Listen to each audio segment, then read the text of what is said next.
할렐루야, 반갑습니다. 구교구를 섬기고 있는 김성민 목사라고 합니다. 2021년 새해 첫 수요 예배를 오늘 우리가 드리게 되었는데요.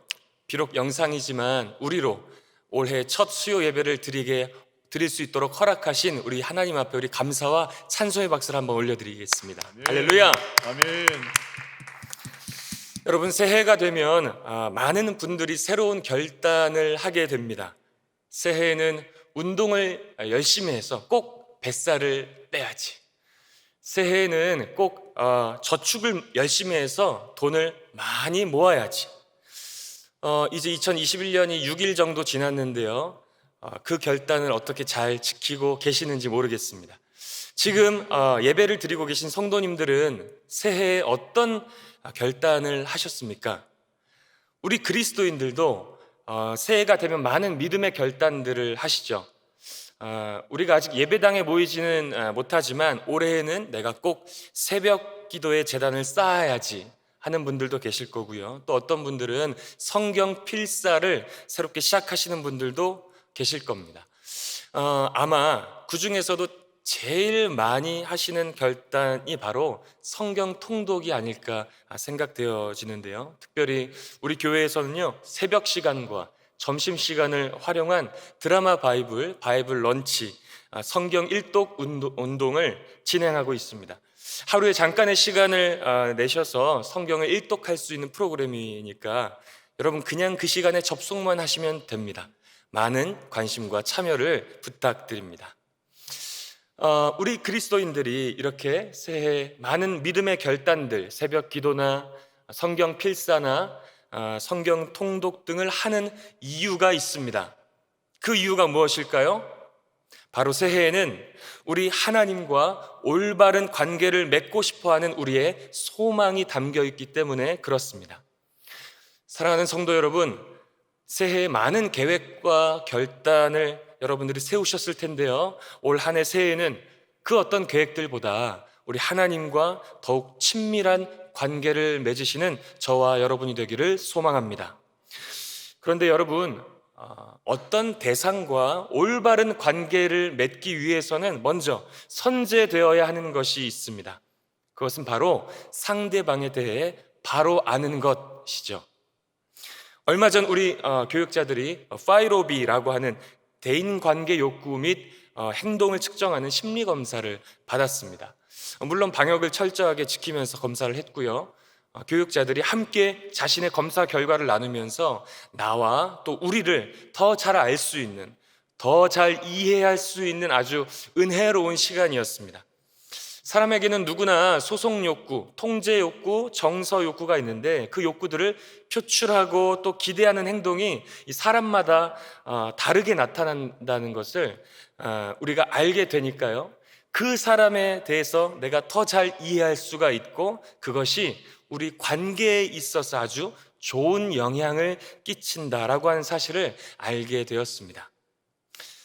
누군가와 바른 관계를 맺으려면 먼저 그 대상을 잘 알아야 합니다. 그 사람이 어떤 사람인지, 무엇을 좋아하고 무엇을 싫어하는지 그 정보가 없다면 그와의 관계를 결코 바른 관계, 좋은 관계라고 말할 수가 없는 것입니다. 우리 하나님은 인격적인 하나님이십니다. 인격적인 하나님과 바른 관계를 맺기 위해서는 먼저 하나님을 바로 알아야 하는데요. 우리는 하나님이 어떤 하나님인지 알려고 하지 않고요. 그저 하나님이 나에게 무엇을 주실지에만 더욱 관심이 쏠려 있습니다. 2021년 새해에는 하나님 손에 무엇이 달려 있는지를 보기보다 그것을 쥐고 계신 하나님이 어떤 분이신지를 더욱더 깊이 묵상하는, 그래서 그 하나님과 더욱더 친밀한 관계를 맺을 수 있는 저와 여러분이 되기를 소망합니다. 아멘. 그래서 저는 오늘 성경의 가장 첫 장인 창세기 1장 말씀을 통해서 우리 하나님이 어떤 분이신지를 함께 나누려고 합니다. 오늘 설교 제목을 말씀으로 조화를 이루시는 창조의 하나님이라고 정하였는데요. 오늘 설교가 저 제목 안에 다 포인트가 다 들어가 있습니다. 오늘 설교 제목만 외우셔도요, 설교 전체를 다 듣고 가신 것과 다름이 없을 것 같은데요. 한번 따라해 볼까요? 말씀으로 조화를 이루시는 창조의 하나님. 말씀으로 조화를 이루시는 창조의 하나님. 아멘. 먼저 우리가 믿는 하나님은요, 창조의 하나님이십니다. 오늘 본문 1절 말씀을 다시 한번 읽어볼까요? 본문 1절 시작. 태초에 하나님이 천지를 창조하시니라. 여러분, 모든 책에는요, 그 책을 기록한 목적과 대상, 독자가 있습니다. 오늘 우리가 읽은 이 창세기에도 물론 오늘 우리를 위해서 쓰여진 책이지만 창세기의 원 독자, 1차 독자가 있었는데요. 그들이 누구였냐면 이제 막 애굽에서 나온 이스라엘 백성들이었습니다. 여러분, 그들은 어떤 백성들이었을까요? 제가 우리 교회 부임이 확정된 후에 경상도 사투리를 조금 배워야겠다고 마음을 먹고요. 가장 처음 배웠던 사투리가 있는데요. 바로 아주 많다라고 하는 뜻을 가진 천지 빽가리였습니다. 오늘 본문에도 천지라는 단어가 나오는데요. 그런데 부임한 이후에 아직 제가 한 번도 이 단어를 실제로 들어본 적이 없어서 조금 아쉬운 마음이 있습니다. 당시 이집트에는 우상신들이 정말 천지 빽가리였다고 합니다. 다신론의 세계였던 이집트에서 400년 동안이나 노예로 살다가 이제 하나님의 놀라운 구원을 경험한 자들이 바로 출애굽한 이스라엘 백성들이었고요. 바로 그들이 이 창세기의 원독자였다는 말이죠.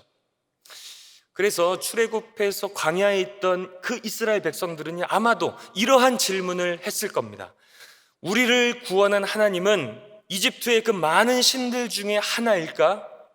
우리를 구원한 하나님은 과연 누구일까? 오늘 창세기 1장 1절은요, 그 질문에 대한 답을 분명하게 해주고 있습니다. 다시 한번 같이 읽어볼까요? 시작. 태초에 하나님이 천지를 창조하시니라. 아멘. 이스라엘을 구원한 하나님은 이집트의 천지 빽가리 신들 중에 하나가 아니라 우주 만물을 창조하신 창조의 하나님이라고 성경은 오늘 분명하게 선포하고 있습니다. 여러분, 이것이 출애굽해서 약속의 땅으로 들어가기 전 광야에 서 있는 그들에게 어떤 의미로 다가왔을지를 우리는 한번 생각해 봐야 합니다. 우주 만물을 지으신 전지전능하신 창조주 하나님께서 광야의 길을 걷고 있는 당신의 사랑하는 자녀들에게 선포하신 이 창세기 1장 1절의 메시지는 단순히 새해 때마다 아무 생각 없이 읽혀지는 그런 전설이나 신화 같은 이야기가 결코 아니라고 하는 사실입니다. 혼돈과 두려움 속에 광야의 길을 걷는 그들에게 이 창조주 하나님의 선포는 그 길에서도 하나님의 백성으로 힘있게 살아갈 수 있게 하는 원동력이 된다는 것을 우리가 반드시 기억해야 합니다. 이스라엘을 출애굽시키시고 그들을 약속의 땅으로 인도하시는 분이 바로 온 우주 만물을 창조하시고 운행하시는 창조주 하나님이시라고 하는 이 선포가 그들이 그 광야에서 살아갈 수 있게 하는 힘과 능력이었다는 사실입니다.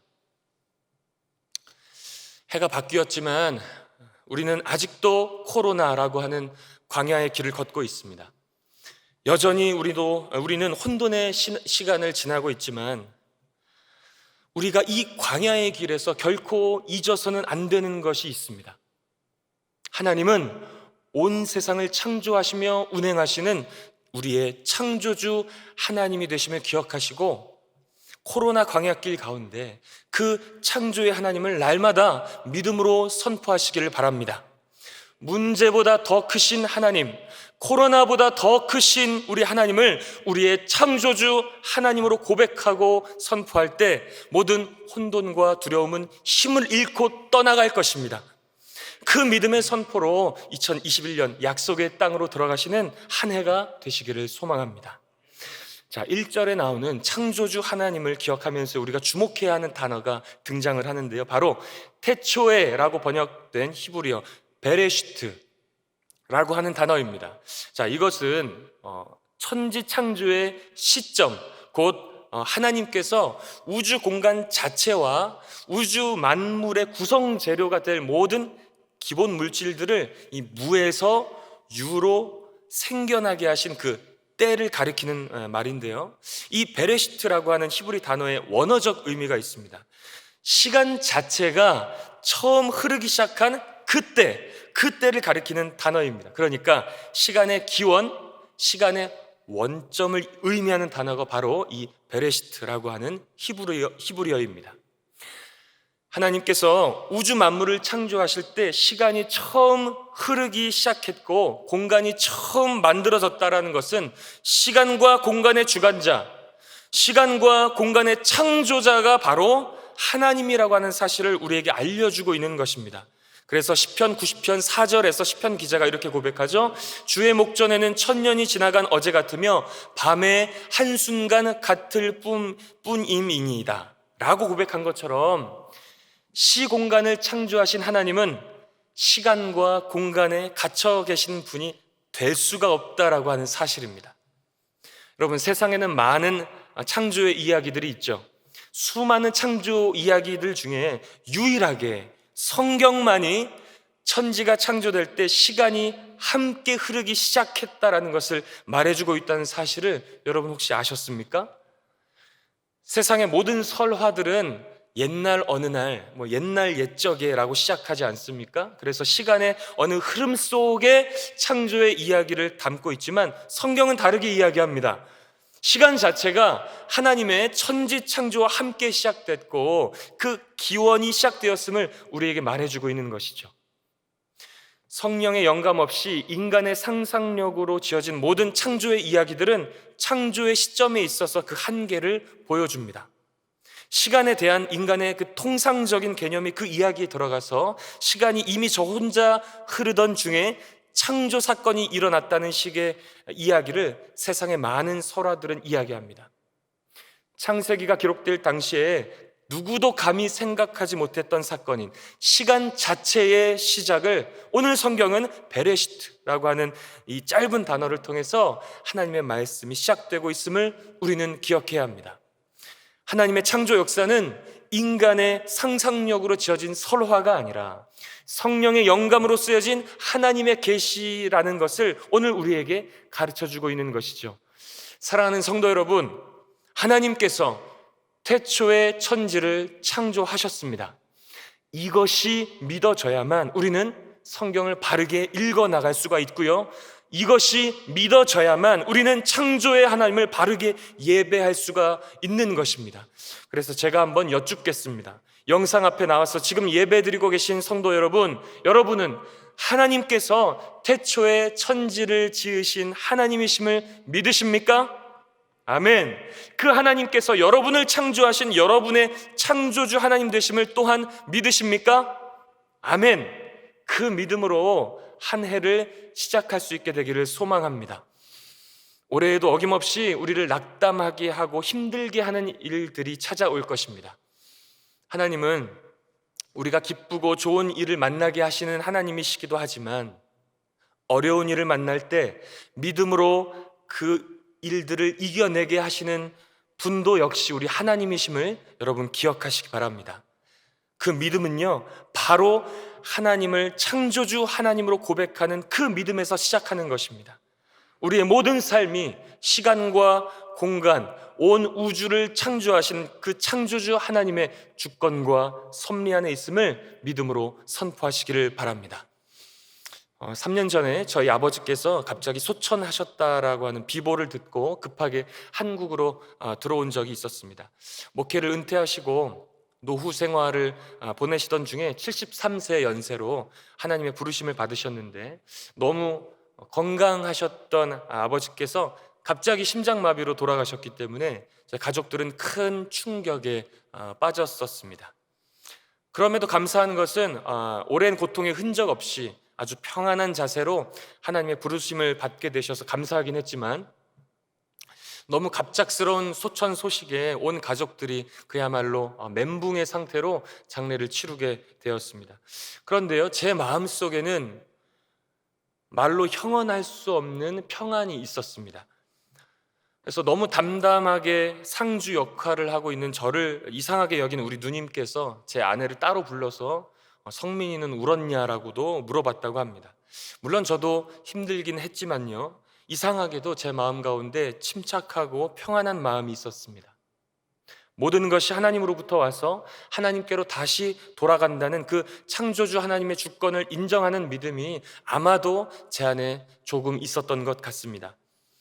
그런데 저희 어머니께서는 많이 괴로워하셨습니다. 장례 기간 내내 많이 힘들어하셨는데 이제 마지막 화장을 다 마치고 안치실에 그 유골함을 안치하면서 하나님께서는 아주 특별한 방법으로 저희 어머니를 위로해 주셨습니다.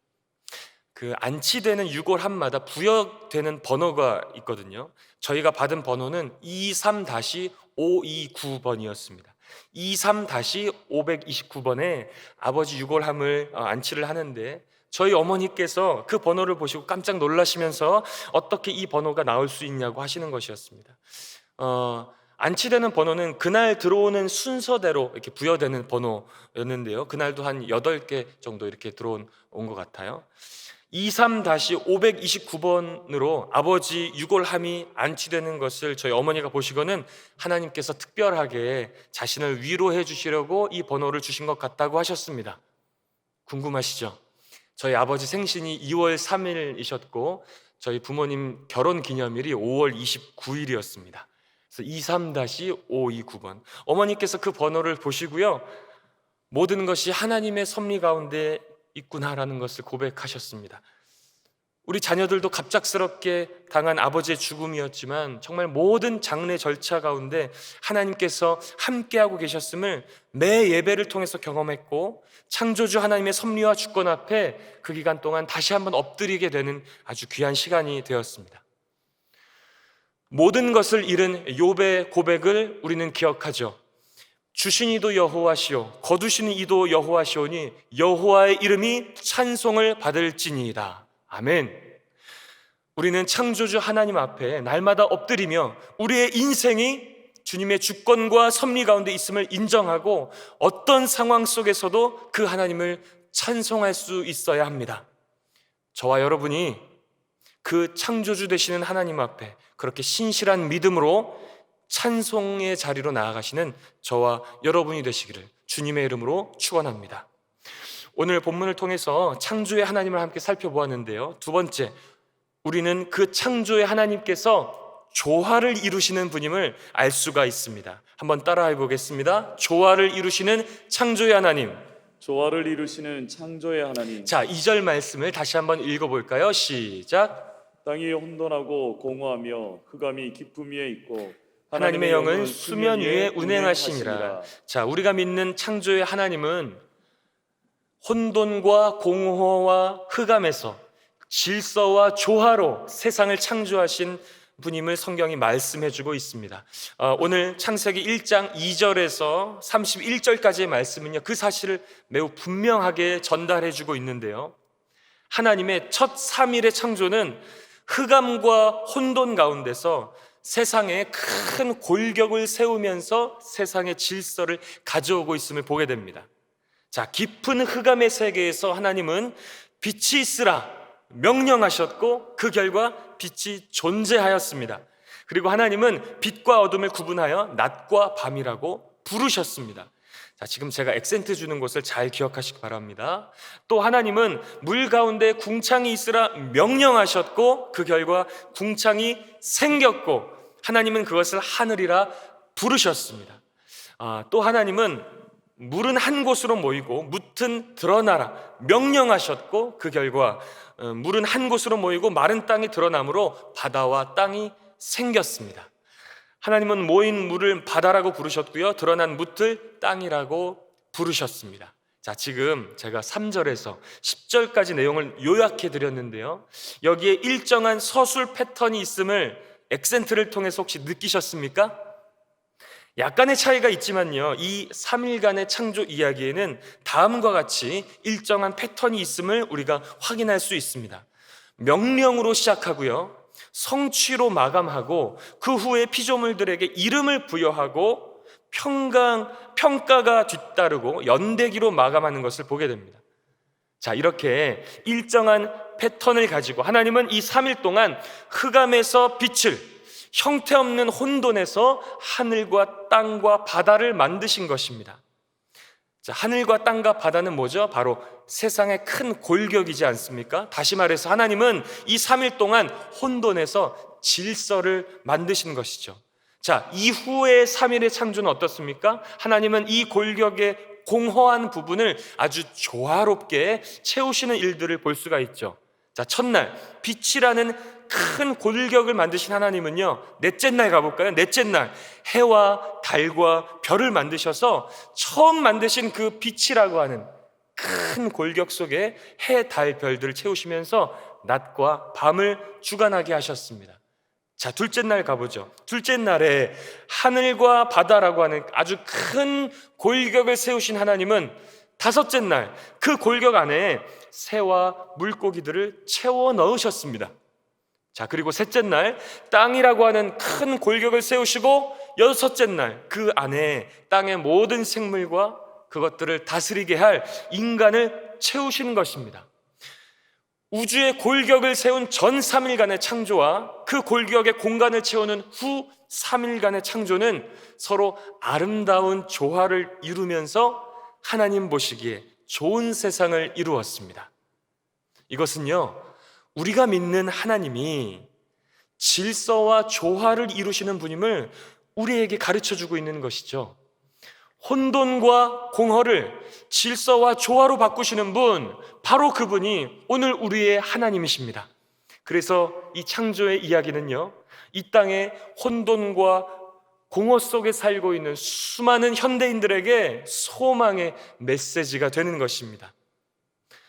오늘 예배의 자리로 나오신 성도님들 중에서도 지금 혼돈과 공허의 삶을 지나고 계신 분들이 있으실 것입니다.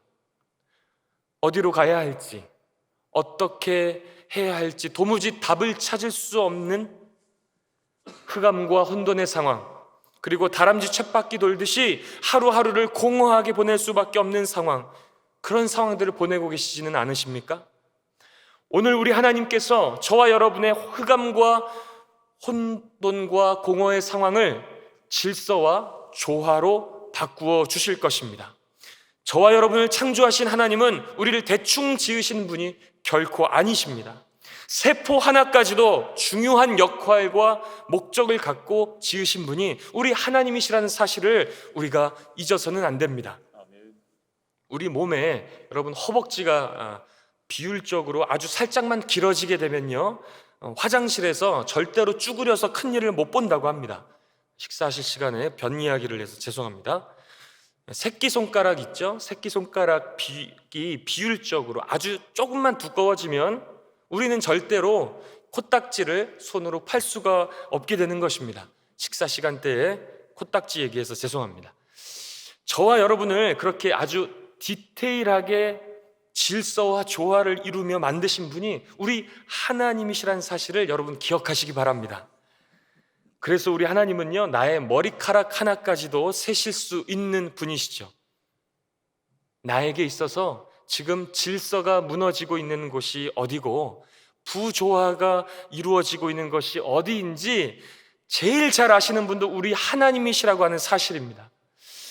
새해가 되면 많은 성도들이 새해에 소원을 담아서 기도 제목으로 올리시는데요, 우리는 그 어떤 기도의 제목들보다 다음과 같은 기도 제목으로 하나님 앞에 나아가야 합니다. 나의 무질서와 부조화의 삶을 아시는 주님, 주님이 본래 창조하신 대로 나의 삶을 질서와 조화로 회복시켜 주시옵소서. 특별히 육신의 질병으로 힘들어하고 계신 분들은요, 질서와 조화로 창조하신 그 원형대로 나의 몸을 회복시켜 주시옵소서. 그렇게 기도해야 합니다. 이 세상을 질서와 조화로 창조하신, 아름답게 이 세상을 회복시켜 나가실 그 주님을 믿음으로 고백하고 기도의 자리로 나아갈 수 있는 저와 여러분이 되시기를 주님의 이름으로 축원합니다. 아멘. 오늘 우리는 창세기 1장 말씀을 통해서 조화를 이루시는 창조의 하나님을 나누고 있는데요, 이제 마지막으로 창조의 하나님께서 그 조화를 무엇으로 이루시는지를 함께 나누겠습니다. 제목을 기억하시면 감이 오실 텐데요, 함께 따라해 보겠습니다. 말씀으로 조화를 이루시는 창조의 하나님. 말씀으로 조화를 이루시는 창조의 하나님. 아까도 말씀드린 것처럼 오늘 제목만 외우시고 하셔도 설교를 다 들으신 것과 진배 없을 것 같습니다. 하나님께서는 이 세상 온 우주 만물을 창조하신 창조의 하나님이시고 그 하나님은 혼돈과 공허와 흑암에 있는 세상을 조화롭게 창조하신 하나님이심을 우리가 함께 나누었습니다.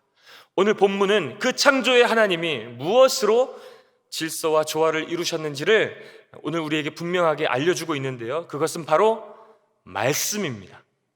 창세기 1장뿐만이 아니라 시편 33편 6절에서 9절 말씀에서도 다음과 같이 기록되어 있는데요, 함께 힘차게 이 말씀 읽도록 하겠습니다. 시작.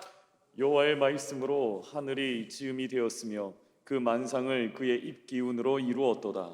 그가 바닷물을 모아 무더기같이 쌓으시며 깊은 물을 곳간에 두시도다.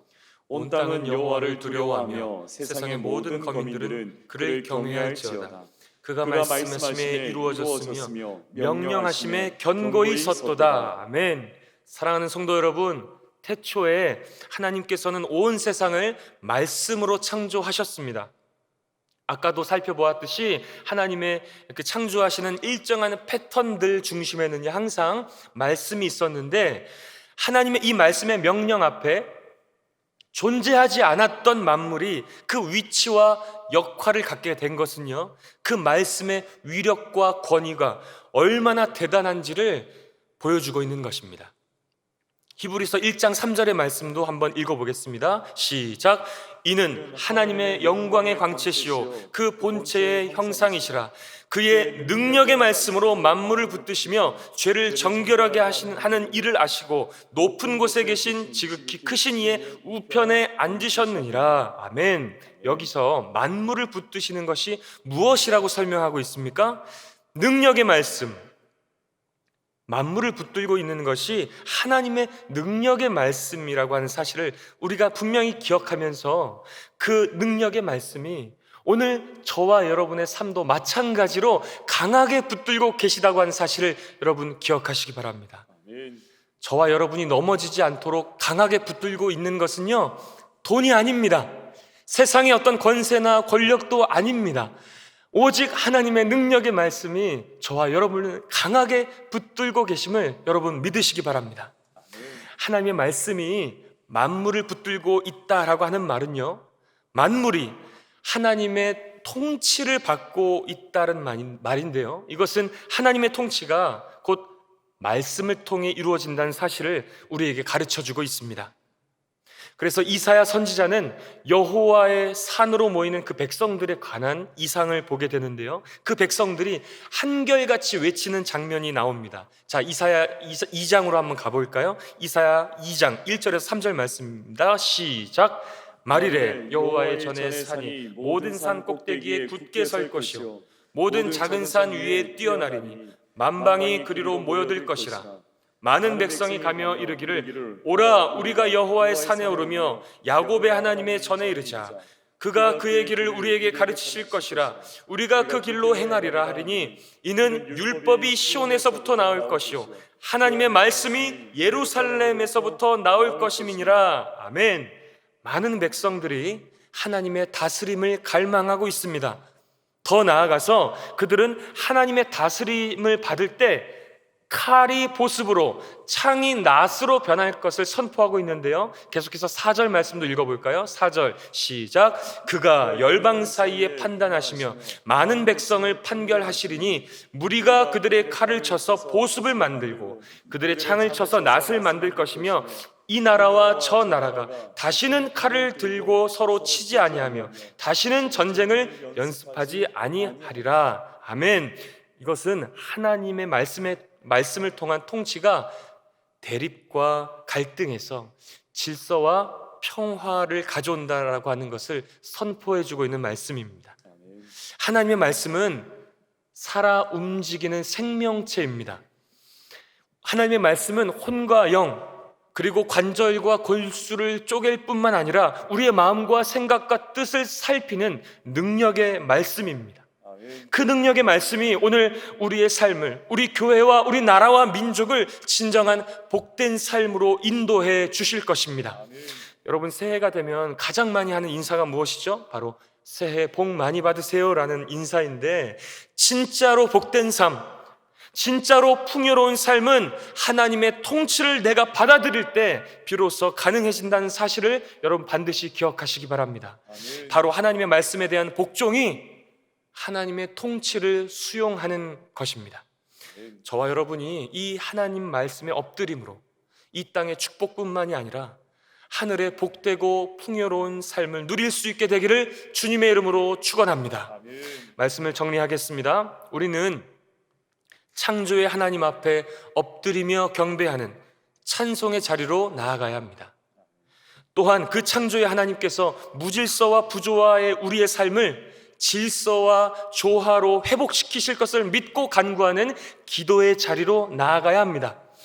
그 회복의 역사가 오직 하나님의 말씀을 통해서만 이루어진다는 사실을 기억하며 우리는 말씀의 자리로 나아가야 합니다. 말씀으로 조화를 이루시는 창조의 하나님을 바라보며 올 한 해 찬송과 기도와 말씀의 자리, 바로 예배의 자리로 나아가시는, 그래서 2021년 송구 영신 예배 때 올 한 해 하나님께서 나를 승리의 삶으로 이끄셨다라고 믿음으로 고백할 수 있는 저와 여러분이 되시기를 주님의 이름으로 축원합니다.